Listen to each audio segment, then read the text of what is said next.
قولي يا هانم. السلام عليكم يا دكتور. وعليكم السلام يا اختي. بقول لحضرتك ايه؟ قولي. يعني عملت 3 قروض من البنك ورا بعض. عملت قروض من البنك؟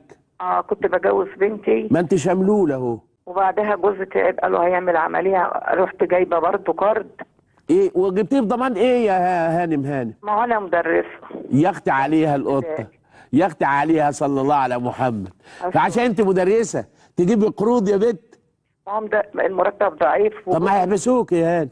وجوزي كان تعبان، قعد 9 سنين يخس وغسل الكلى بعد كده. لا اصيله يا بت، اصيله. المهم انك انت هيحبسوكي امتى عشان ازور؟ لا، ما انا جبت الكارد التاني، اتجوزت ابني وفاضل لي 2 سنين واخلص كل القروض. طب الحمد لله، ربنا يتوب عليك وما تعملهاش تاني. طيب انا بسأل حضرتك، من حق القروض ده حرام؟ حرام؟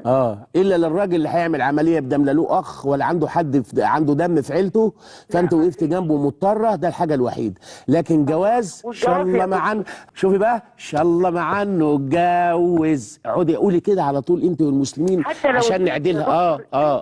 لا بنت تتجوز ولا واد يتجوز.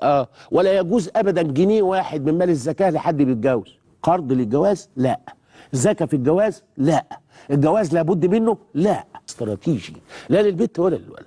انبياء لم يتزوجوا، واولياء لم يتزوجوا، وعلماء لم يتزوجوا، وانا يا ريتني ما اتنيلت.